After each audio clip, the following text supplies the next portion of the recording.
Aku adalah seorang manusia bumi yang berasal dari masyarakat yang beradab. Ini adalah mantra yang selalu kuulang setiap kali aku memiliki kesempatan. Aku berasal dari masyarakat yang beradab, batuk-batuk. Jika aku tidak terus mengingatkan diriku tentang itu, mungkin aku sudah gila. Oh, Tuan Seo. Ibu saya mengirimkan ini untuk Anda. Terima kasih. Tidak masalah.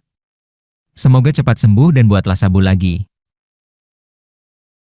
Putri keluarga Ju yang tinggal di sebelahku meletakkan sekeranjang kentang rebus di sampingku dan segera kembali ke rumahnya. 50 tahun.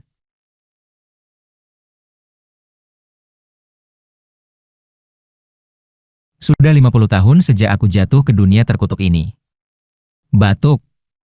Batuk. Aku terbaring, batuk. Ya, itu adalah hari ketika kami akan pergi ke lokakarya perusahaan.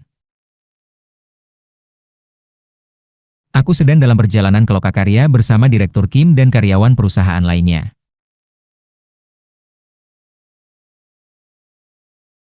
Kami terswept away dalam longsoran tanah, dan ketika kami sadar, kami menemukan diri kami di dunia yang aneh.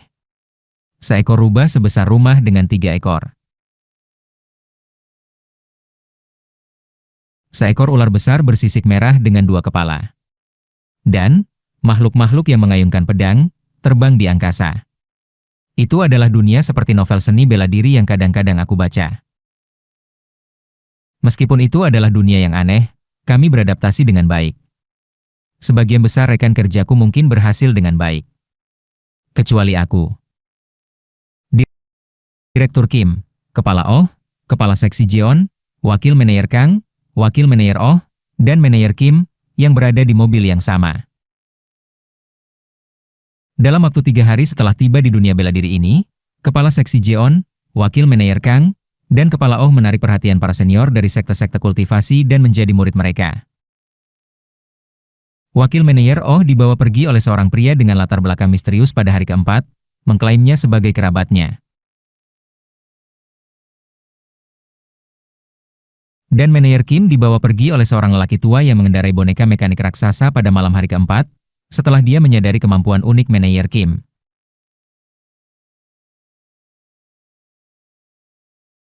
Akhirnya, semua orang kecuali Direktur Kim dan aku dipilih oleh beberapa sekte kultivasi atau para kultivator. Tapi entah kenapa, Direktur Kim memiliki bakat alami untuk seni bela diri.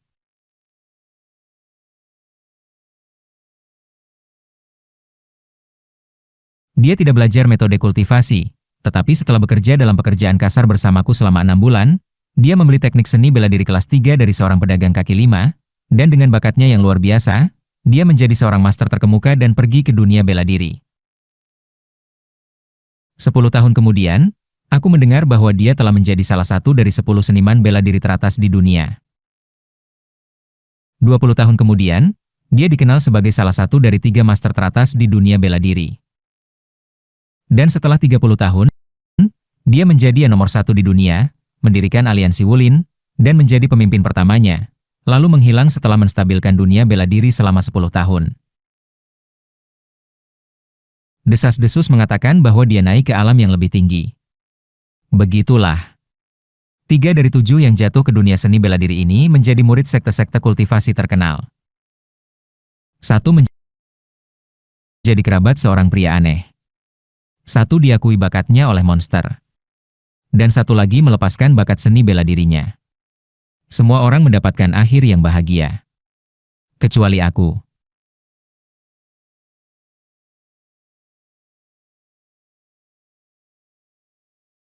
Batuk. Batuk. Batuk. Aku tidak memiliki bakat, kualitas, atau kemampuan khusus. Kepala Seksi Jeon, dia lahir dengan konstitusi khusus yang disebut Heavenly Golden Thunder Body.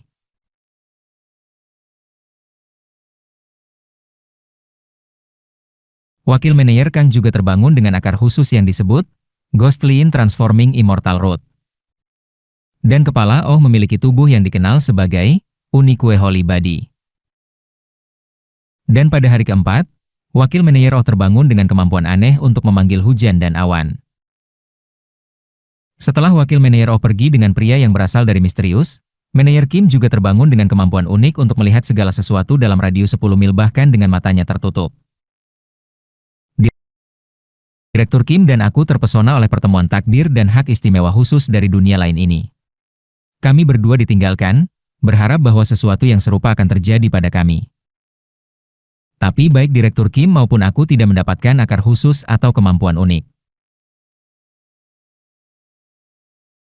Pada akhirnya, tanpa mengetahui apapun tentang situasi di dunia seni bela diri ini, kami berdua bekerja dalam pekerjaan kasar di pasar selama 6 bulan. Dan pada bulan ke-6, Direktur Kim tidak bisa lagi bertahan hidup seperti itu, menghabiskan semua tabungannya untuk membeli keterampilan seni bela diri kelas 3 untuk kekuatan fisik, dan mempelajarinya.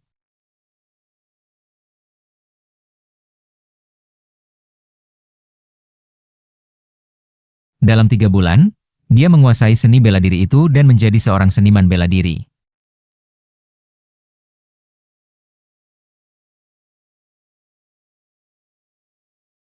Setelah menjadi seorang seniman bela diri, Direktur Kim bekerja di layanan pengiriman, belajar seni bela diri yang lebih maju, dan dengan cepat menjadi seorang pejuang yang kuat, pergi ke dunia bela diri.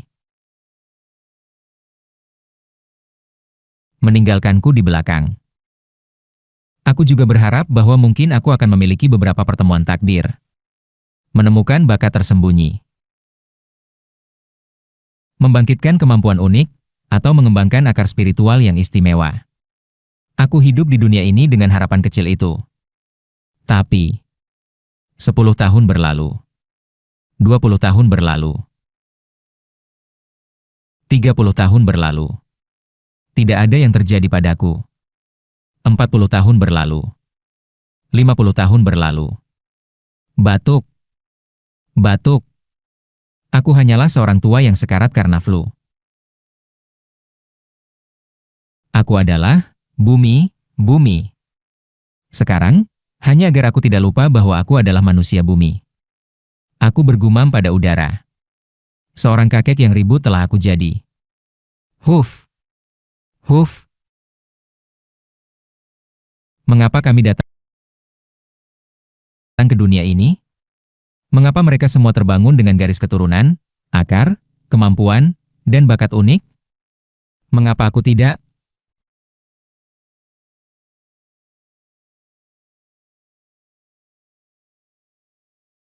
Apakah aku tidak mendapatkan apa-apa setelah semua ini? Selama 50 tahun di dunia ini, aku belajar bahasa. Belajar membaca dan menulis, bekerja sebagai buruh, dan nyaris berhasil menetap. Menghidupi diri dengan membuat sabun dari abu. Sabun itu berguna bagi orang-orang di dunia ini, yang tidak jauh berbeda dari Tiongkok abad pertengahan, tetapi setelah beberapa pencuri mencuri metode pembuatan sabunku dan mulai memproduksi sendiri, sabunku hampir tidak terjual lagi. Jadi, selain membuat sabun, aku harus mencari ramuan obat, menyuling minuman keras, dan mengambil berbagai pekerjaan aneh untuk bertahan hidup di dunia ini. Aku kewalahan. Entah kenapa, aku tidak bisa menghentikan air mata mengalir. Kenapa? Aku. Apakah itu hanya karena aku tidak terpilih? Tidak, bukan itu. Meskipun aku tidak terpilih. Meskipun aku bukan manusia istimewa. Aku menggunakan segala yang bisa aku lakukan dan menjalani hidupku sepenuhnya. Kehidupan masa laluku sekilas melintas di depan mataku. Kesulitan belajar bahasa dunia ini. Perjuangan belajar membaca dan menulis. Kesulitan mendapatkan uang untuk membeli sebidang tanah kecil. Kesulitan membangun rumah di tanah itu.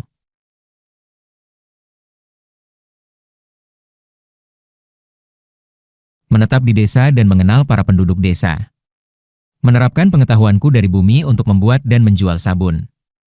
Bahkan mendirikan toko sabun kecil.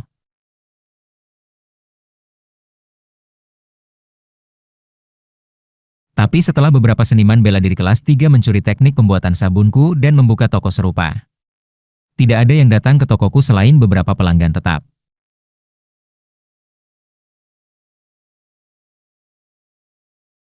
Setelah itu, hidup menjadi lebih sulit, dan aku harus mengumpulkan ramuan dan memotong kayu. Saat hidup mulai stabil, perampok menyerang desa dan mengambil semua uangku. Aku menghabiskan hari-hariku melakukan berbagai pekerjaan aneh, nyaris bertahan hidup. Kenapa? Aku, yang bekerja keras, harus dirampok? Di dunia ini, aku telah melakukan yang terbaik. Tapi dunia ini menolak semua usahaku. Apa yang kau inginkan dariku? Aku meneteskan air mata ketidakadilan, mendengus lembut di tempat tidurku. Hari ini musim dingin. Aku sakit flu. Tubuhku lemah sekali. Mataku mulai terpejam. Seandainya, aku memiliki lebih banyak kesempatan, bahkan hanya sedikit. Di musim dingin yang dingin ini. Aku terbaring di tempat tidur, sakit flu, mengakhiri hidupku yang gigih selama 50 tahun. Itulah kembaliku yang pertama, regresi. Batuk. Huf. Aku membuka mata dan segera bangkit.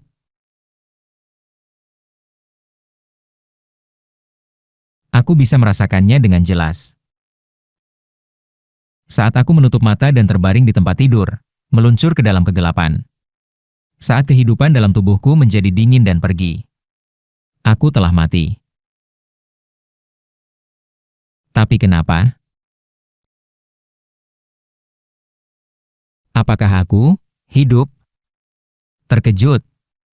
Bahkan saat aku berbicara, aku terkejut sejenak. Suaraku ini. Apakah aku hidup? Terkejut. Bahkan saat aku berbicara, aku terkejut sejenak. Suaraku ini. Aku perlahan melihat ke bawah ke tubuhku. Itu bukan tangan yang penuh keriput dan garis-garis. Itu adalah tangan muda, penuh vitalitas dan kehidupan. Aku mengenakan sesuatu yang jelas berbeda dari pakaian dunia ini. Kemeja biru dan celana olahraga yang pernah aku pakai di bumi. Aku melihat sekeliling, mencoba memahami situasi. Oh Tuhan, Duya. Ada apa ini? Di mana aku? Direktur Kim, Kepala Oh, Kepala Seksi Jeon, Wakil Manajer Kang, Wakil Manajer Oh, Manajer Kim. Aku menyadari. Aku telah kembali, regresi. Dan pada saat yang sama, aku tahu. Gemetar. Aku tidak datang ke dunia ini tanpa kemampuan apapun. Aku telah membangkitkan kemampuan untuk regresi, kembali. Apa yang terjadi? Kami baru saja dalam perjalanan menuju Lokakarya. Direktur Kim, dengan setengah rambutnya yang dicukur, melihat sekeliling dan berdiri. Aku berusaha mengingat kembali ingatanku, mencoba memahami di mana kami berada dalam waktu. Hari pertama. Ini adalah hari pertama kami mendarat di dunia aneh ini.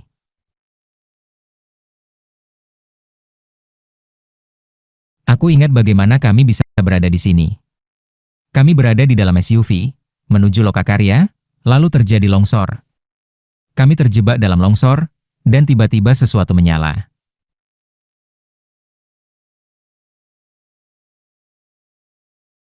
Ini adalah ingatan 50 tahun yang lalu, jadi agak kabur. Aku tidak bisa mengingatnya dengan jelas. Hai, Wakil Manajer SEO.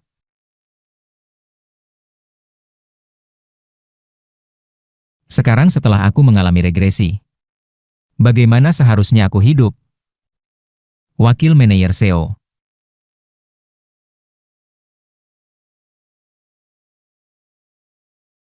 Secara umum, dalam novel regresi, orang-orang hidup dengan baik menggunakan pengetahuan masa depan mereka.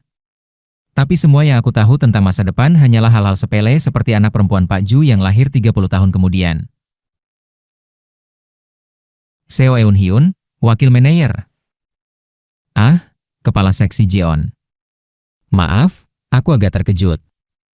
Aku tersadar dari lamunan saat Kepala Seksi Jeon Myung Hun berteriak. Wakil Manajer. Itu adalah gelar yang sudah lama tidak kudengar. Aku tidak bisa tidak terkejut. Kemudian, aku ingat wajah yang sudah lama tidak kulihat. Kepala Seksi Jeon Myung Hun. Jeon Myung Hun. Keponakan John Myong Cheol, Direktur Eksekutif perusahaan tempat aku bekerja, SJD Company. Dia berusia 32 tahun, 3 tahun lebih tua dariku, tetapi sudah mendapatkan posisi kepala seksi melalui nepotisme. Aku ingat sangat tidak menyukainya 50 tahun yang lalu.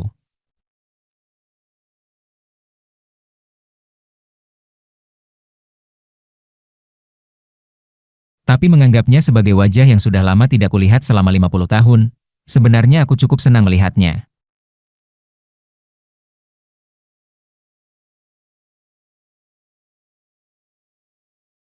Bagaimanapun, bukankah dia adalah sesama orang dari tanah airku yang kutemui lagi setelah 50 tahun?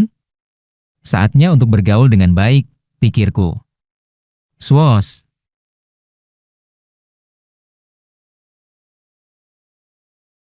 Tiba-tiba, kepala seksi Jeon menamparku di wajah. Wakil manajer SEO. Bajingan, apakah kau tidak mengemudikan mobil dengan benar? Ah,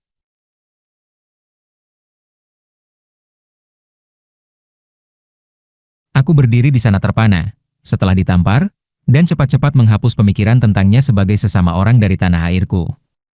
Aku sudah lupa. Orang ini adalah bajingan.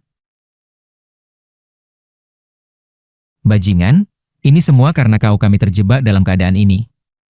Terjebak. Ini bajingan. Saat John Myong-hun hampir menyerangku dengan marah, kepala berdiri dan menghentikannya. Perhatikan, itu sudah cukup. Longsor itu bukanlah sesuatu yang bisa dihindari oleh wakil manajer SEO. Aku ingat insiden itu dari 50 tahun yang lalu. Ya, aku pasti ditugaskan untuk mengemudikan SUV perusahaan. Apakah kau tidak marah, kepala? Karena bajingan wakil manajer SEO ini, kami berada dalam bencana ini. Di mana kami sekarang, dan di mana SUV kami? Kami terjebak di sini karena orang ini.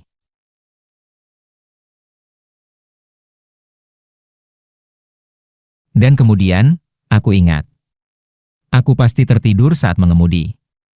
Tapi, alasan aku tertidur adalah Jeon Myong-hun.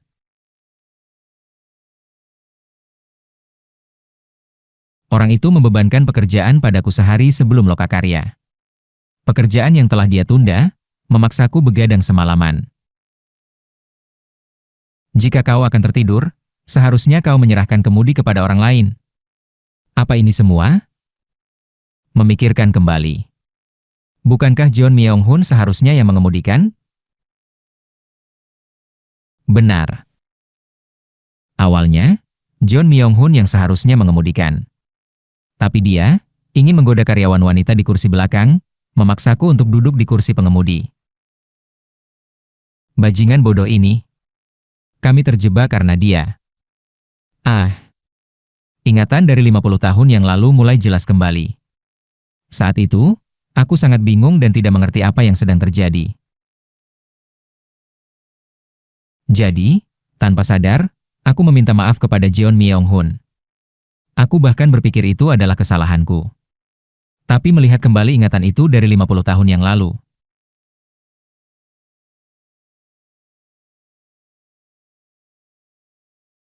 Apakah John Myong-hun tidak pernah merasakan sesuatu seperti hati nurani atau rasa malu?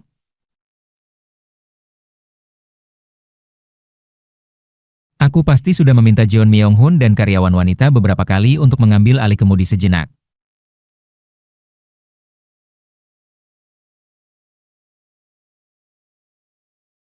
Tapi John Myong-hun, yang menolak untuk mengemudi, juga mencegah karyawan wanita untuk mengemudi, meskipun dia tahu aku mengantuk karena begadang semalaman.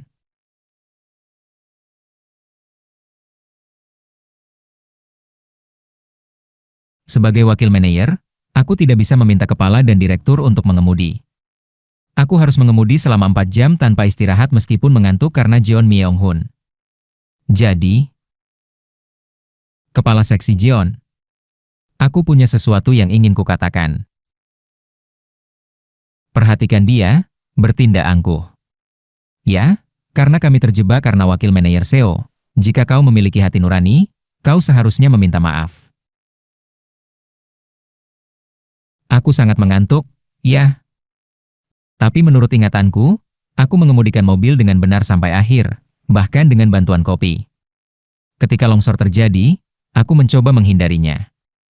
Tapi itu terlalu besar untuk dihindari, dan mobil kami tersapu begitu saja. Aku pasti mencoba berhenti dan mundur mobil saat melihat tanah jatuh di depan kami. Tapi sisi gunung di sebelah kami hampir sepenuhnya runtuh. Itu adalah bencana yang tidak bisa kuhindari seberapapun aku berusaha. Kepala Seksi Jeon, aku mengerti kau marah, tapi sepertinya bukan saatnya untuk menyalahkan seseorang. Bajingan ini memberi ceramah di depan siapa? Kau bahkan tidak tahu apa yang kau lakukan salah. Ugh. Aku menarik napas dalam-dalam. Dalam kehidupan di mana aku tidak tahu tentang regresi.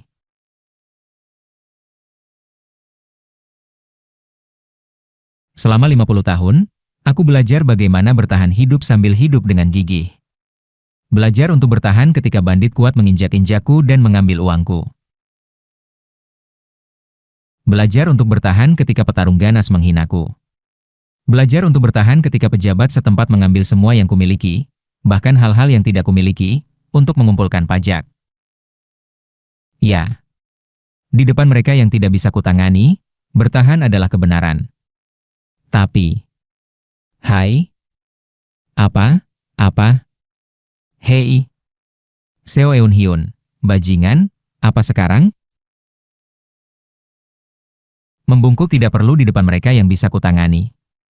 Bukanlah tindakan seorang pria. Aku juga belajar itu. Aku bilang bukan salahku. Cukup sudah. Kepala, lepaskan aku. Orang ini benar-benar. Tut. Jeon Myung-hun menyerangku dan memukul wajahku. Tapi begitu dia menyerangku, aku maju dan menyundulnya. Boom. Ah. Di kehidupan sebelumnya. Berapa kali aku dipukuli oleh petarung? Berapa kali aku dipukuli saat mengumpulkan ramuan di pegunungan dan bertemu bandit?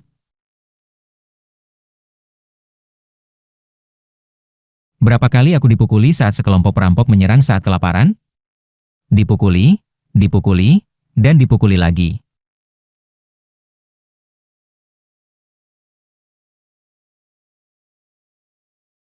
Selama kekerasan yang tidak masuk akal itu, aku belajar sesuatu yang tidak dimiliki Jeon Myung-hun dan yang lainnya. Kekerasan. Boom. Tum. Boom.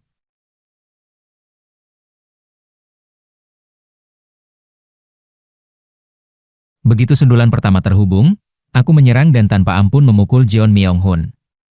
Ugh, tunggu. Kau. Bajingan. Aku. Bilang. Itu bukan salahku. Saat memukul seseorang. Ketika kau memukul seseorang di wajah, orang yang dipukul merasakan ketakutan yang luar biasa. Pemandangan yang terhalang oleh kepalan tangan, dan rasa sakit yang mengikuti saat itu. Ketakutan dari penyerang yang tanpa ampun. Aku memukul sekitar mata Jeon Myung-hun untuk mengaburkan pandangannya. Jika kau tidak tahu apa yang kau lakukan salah, setidaknya tutup mulutmu. Dengan setiap pukulan, dendam yang aku miliki terhadap Jeon Myung-hun tanpa menyadarinya tampak teratasi dengan menyegarkan. Meskipun 50 tahun telah berlalu, bullying kejam yang dilakukan Jeon Myung-hun terhadapku di perusahaan masih tak terlupakan. Aku melakukan kesalahan. Sig.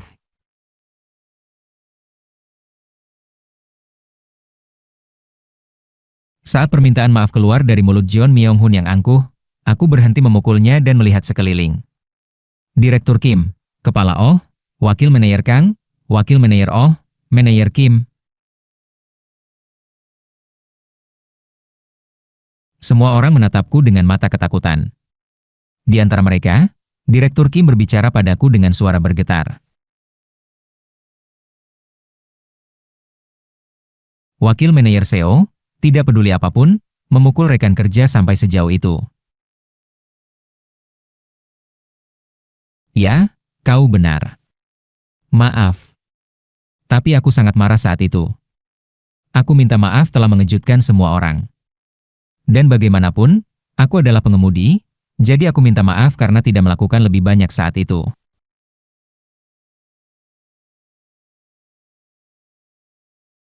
Aku membungkuk dengan rapi kepada Direktur Kim dan karyawan lainnya dan meminta maaf. Sebenarnya, kecuali Direktur Kim, aku tidak akan melihat orang-orang lain lagi. Tapi, Direktur Kim, aku akan bersama dengannya. Direktur Kim, jika kau belajar seni bela diri, kau akan mencapai puncak dunia. Tentu saja, hanya di dunia seni bela diri. Meskipun aku telah kembali ke masa lalu, aku menyerah pada ide untuk bergabung dengan sekte kultivasi. Sekte kultivasi apa? Aku tidak memiliki kemampuan itu. Kemampuan, yang juga dikenal sebagai akar spiritual atau sifat spiritual. Tanpa itu, mustahil untuk mempelajari metode praktisi abadi atau bahkan merasakan energi spiritual yang mereka kembangkan.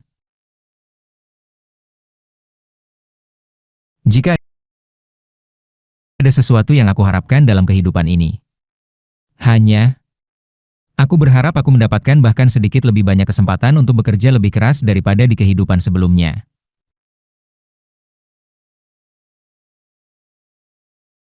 Di kehidupan sebelumnya, setelah Direktur Kim belajar seni bela diri dan pergi, dia akan datang untuk minum bersamaku sesekali.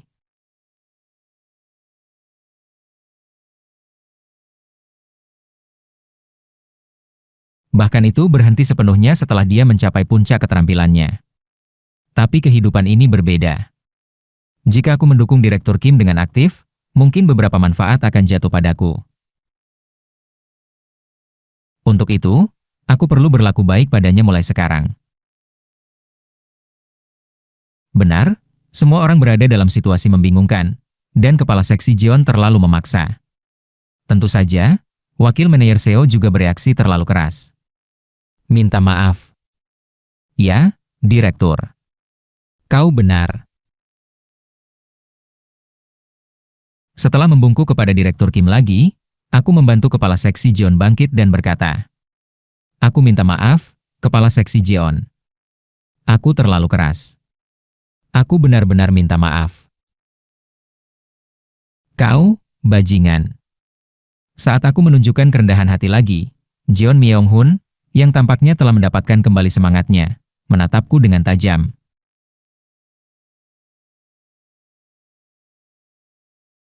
Tapi saat mataku beralih menjadi dingin, dia akhirnya mengalihkan pandangannya dan menutup mulutnya.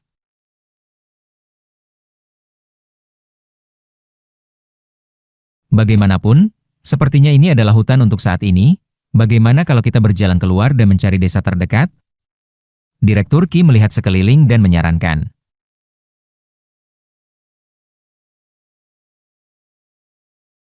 Langit berwarna merah, terlihat seperti matahari akan terbenam segera, dan angin semakin dingin. Secara logis, kata-kata Direktur Ki masuk akal.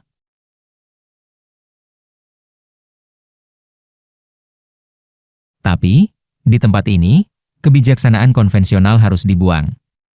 Dalam dunia di mana para kultivator menjadi abadi dan terbang, dan para petarung berjuang untuk kekayaan dan kehormatan. Itulah dunia ini. Dan, hutan di mana kami jatuh. Aku mengingat ingatan dari 50 tahun yang lalu dan memikirkan nama hutan itu. Ascension Path, jalan menuju keabadian. Dikatakan sebagai tempat terbaik bagi banyak iblis dan kultivator untuk naik ke keabadian. Tempat di mana energi spiritual dari langit dan bumi berkumpul paling banyak. Tidak ada desa, kota, atau negara di dekat Ascension Path. Oleh karena itu, apa yang coba dilakukan Direktur Kim adalah hal yang sia-sia. Yang lebih penting saat ini adalah malam semakin dekat. Kita perlu menyalakan api. Aku menyelesaikan pikiranku dan berbicara kepada Direktur Kim. Direktur, apakah kau punya sinyal? Sepertinya sinyal mati. Aku pikir jika sinyal mati, akan sulit untuk diselamatkan, dan sulit untuk menemukan lokasi kita. Karena gelap, alih-alih mencari desa yang kita tidak tahu lokasinya, mungkin lebih baik bersiap untuk tinggal di sini malam ini. Mendengar kata-kataku, Kepala Seksi Jeon, yang sebelumnya diam, membantah pelan. Apa yang kau bicarakan? Wakil Manajer Seo. Sebaliknya, ini lebih berbahaya di malam hari, jadi kita perlu mencari desa.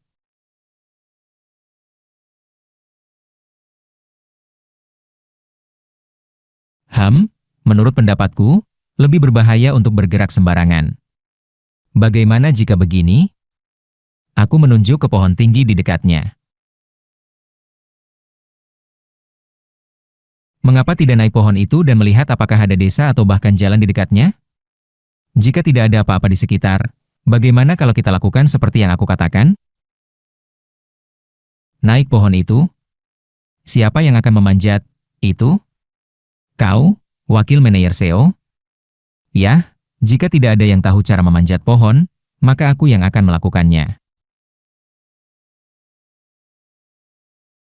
Aku mengangguk dengan mudah dan meraih batang pohon tertinggi di dekatnya, perlahan memanjat ke atas.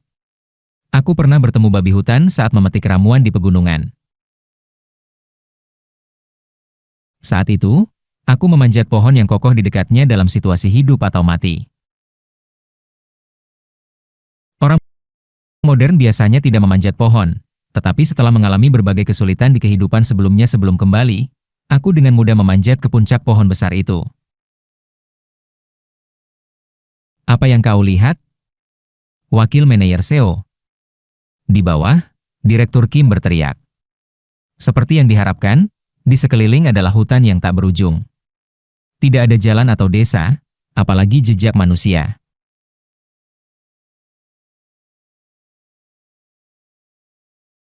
Sebaliknya, monster dan iblis mungkin mengintai di antara pepohonan itu. Alih-alih berteriak kembali dari pohon, aku berpura-pura melihat sekitar sebentar dan kemudian turun kembali.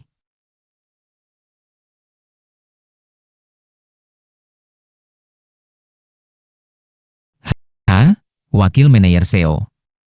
Kau benar-benar pandai memanjat pohon. Pohon itu terlihat sekitar 11 meter tinggi. Omong-omong, pohon apa ini? Sepertinya tidak familiar, seperti bukan dari sekitar sini. Direktur Kim menepuk bahuku, dan Manajer Oh melihat pohon yang telah aku panjat dengan penasaran. Aku mengusap tangan dan memberitahu mereka apa yang aku lihat. Tidak ada jalan atau desa di dekat sini. Itu aneh. Bahkan jika kami tersapu oleh longsor, harusnya ada jalan raya di dekatnya. Direktur Kim menggaruk dagunya seolah merasa aneh, dan Kepala Seksi Jeon menatapku dengan curiga. Wakil Manajer Seo, apakah kau benar-benar melihat dengan baik? Apakah kau yakin kau tidak hanya mengatakan tidak ada apa-apa di sana, dengan sengaja?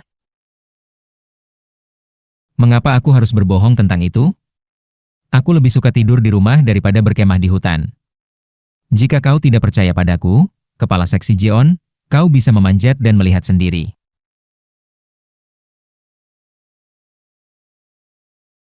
Kepala Seksi Jeon mundur dengan wajah seperti baru memakan sesuatu yang pahit. Aku pikir bahkan jika kita menjelajahi sekitarnya, kita seharusnya terlebih dahulu mendirikan pangkalan dan menyalakan api, karena malam semakin gelap. Itu masuk akal. Maka, mari kita cari SUV kami juga. Kami tersapu oleh longsor di dalam mobil, tetapi secara logis, mobil kami harus berada di dekatnya.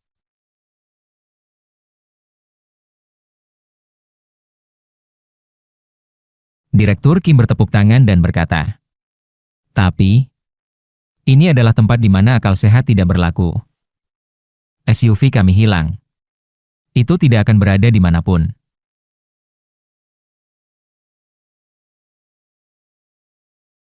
Bagaimana jika mencari mobil dan tidur di dalamnya? Ada banyak persediaan di mobil karena kami akan pergi ke Lokakarya. Lokakarya ini praktis seperti piknik. Jadi, ada banyak alat berkemah dan makanan yang dimuat di SUV. Namun, mobil itu sudah tidak ada. Tentu saja, aku tahu karena aku kembali ke masa lalu, tetapi mereka tidak akan mempercayai jika aku mengatakan mobil itu sudah hilang. Alih-alih menguras energiku mencoba meyakinkan mereka, lebih baik membiarkan mereka mencarinya. Mari kita bagi menjadi tim. Satu tim akan mencari tempat untuk tinggal, dan tim lainnya akan mencari mobil. Mari kita berkumpul di sini sebelum matahari sepenuhnya terbenam. Aku mengusulkan untuk membagi menjadi tim. Aku, wakil manajer Oh, dan manajer Kim berada di tim yang mencari tempat untuk tinggal. Direktur Kim, kepala seksi Jeon, kepala Oh, dan wakil manajer Kang berada di tim yang mencari mobil. Kami berpisah dan mencari sekitar. Wakil manajer SEO. Kau bilang mencari tempat untuk tinggal, tetapi bagaimana biasanya kau menemukan tempat seperti itu? Wakil manajer Oh bertanya dengan hati-hati. Dia tampak sedikit canggung karena aku memukuli Jeon Myung-hun.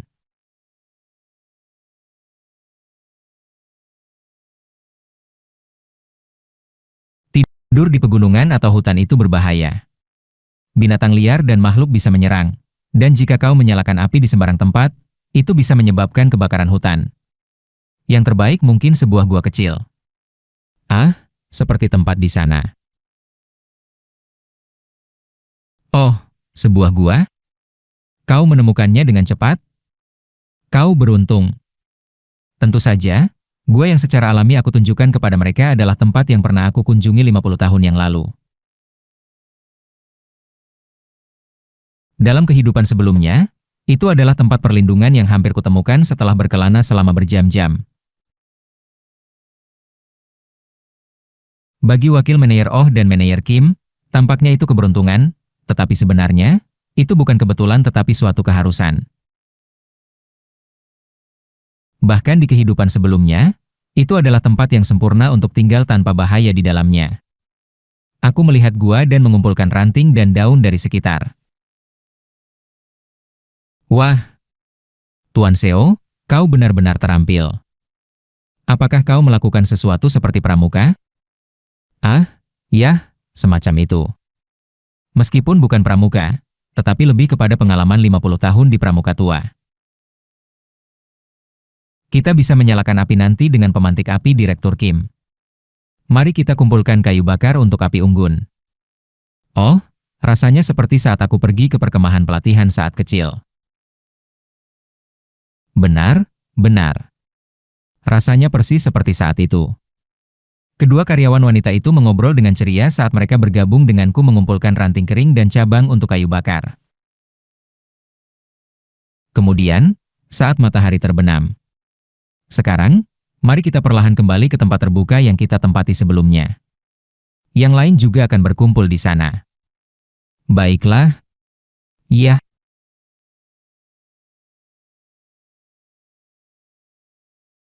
Aku kembali ke tempat terbuka bersama kedua karyawan wanita itu. Tak lama kemudian, kami bertemu kembali dengan Direktur Kim, Kepala Oh, Kepala Seksi Jeon, dan Wakil Manajer Kang.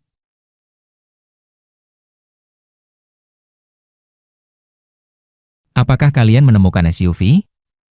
Direktur Kim menggelengkan kepala dengan ekspresi murung. Kepala Oh dan Kepala Seksi Jeon juga terlihat khawatir. Wakil manajer Kang Min Hee juga berbicara dengan wajah tegang. Tidak ada tanda-tanda dimanapun. Kami berkeliling mencarinya, tetapi seolah-olah mobil itu menghilang ke udara.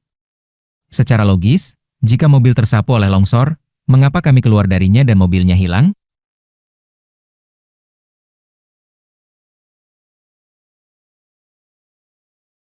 Dia melihat sekeliling dengan ekspresi khawatir, seolah-olah hutan itu sendiri menakutkan.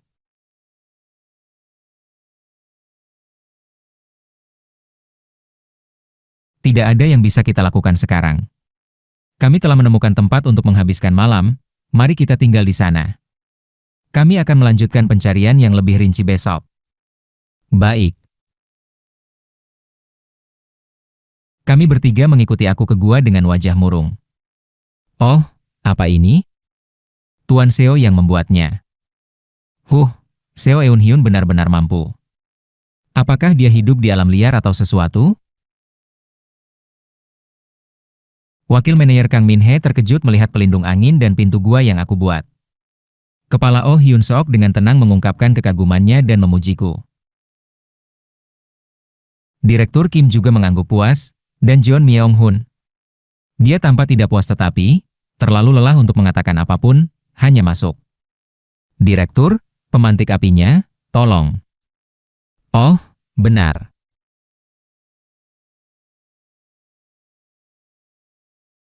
Direktur Kim mengeluarkan pemantik api dari sakunya dan menyalakan ranting kering yang telah aku kumpulkan.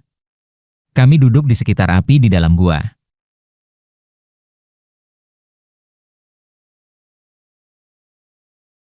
Asapnya keluar dengan sempurna melalui lubang yang telah aku buat di pelindung angin. Wah, situasi yang kita hadapi. Ini benar-benar tidak logis.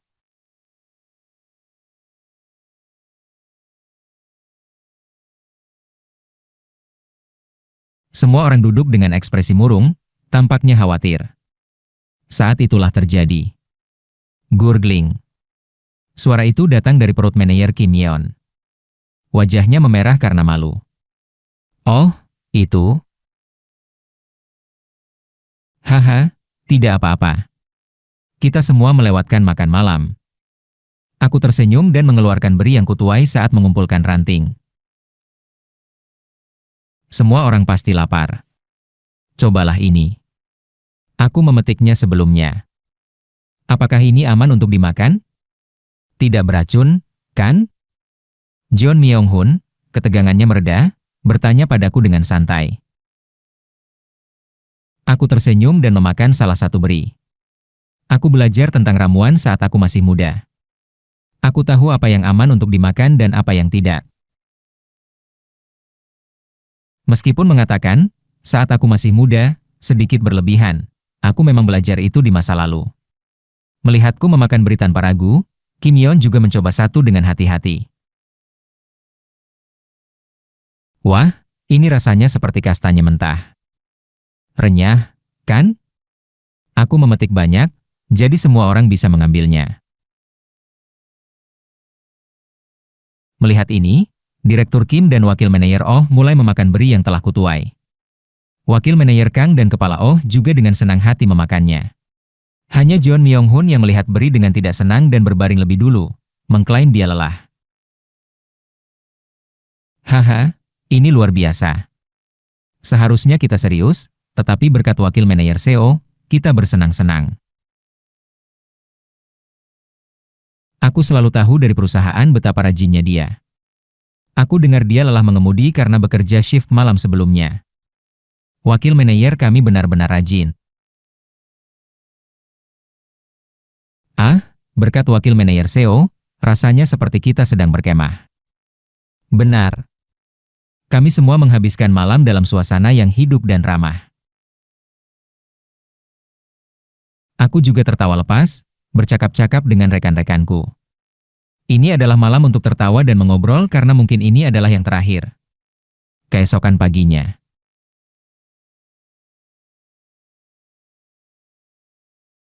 Begitu aku mencium udara pagi, aku bangun lebih awal dari siapapun. Ingatan dari 50 tahun yang lalu mulai kembali dengan jelas.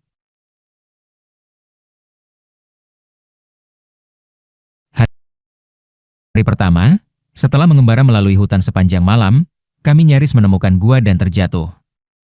Pagi berikutnya, itu datang.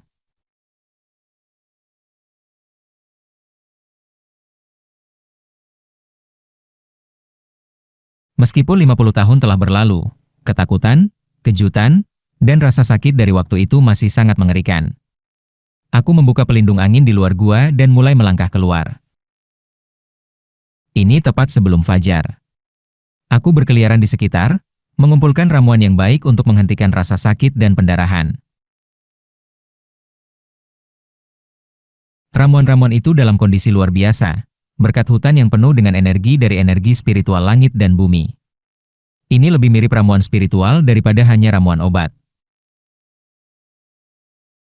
Dan setelah beberapa saat, pemilik wilayah ini tiba.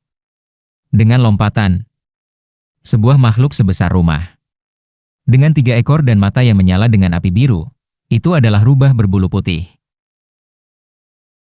Menggigil, ketakutan dari pemilik hutan, dan peristiwa dari 50 tahun yang lalu, membuat tubuhku bergetar ketakutan.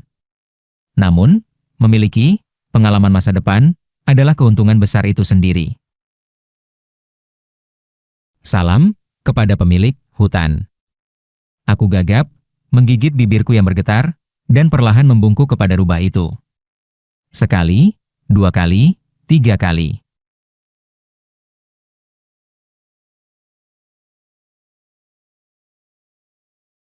Itu adalah 3 kali membungkuk yang diperlukan saat bertemu pemilik hutan. Rubah, sebesar rumah 2 lantai, menatapku dengan mata birunya yang menyala dan berbicara.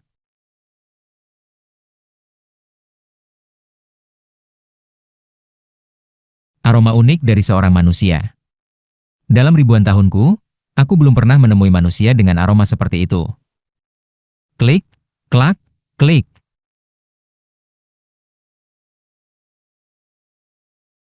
Aku bergetar menunggu apa yang mungkin dilakukan rubah raksasa ini. Saat itulah terjadi. Kehadiran rubah itu membangunkan yang lainnya. Direktur Kim, Kepala Oh, Wakil Manajer Kang, Kepala Seksi Jeon, Manajer Kim, dan Wakil Manajer Oh muncul dari gua secara bergiliran. Apa yang terjadi selanjutnya adalah hal yang tak terhindarkan.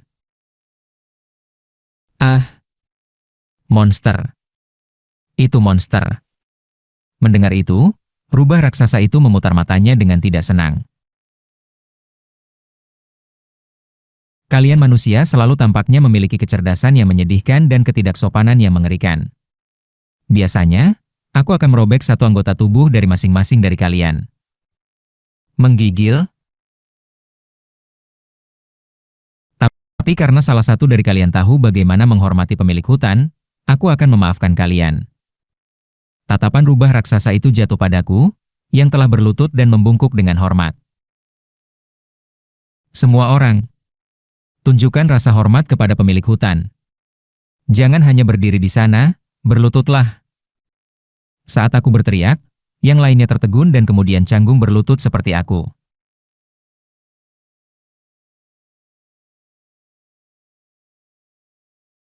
Mata rubah itu bertemu denganku. Seorang manusia yang tahu rasa hormat. Aku tidak akan menghukummu dengan cepat, tetapi aroma kalian terlalu unik. Tetes, tetes.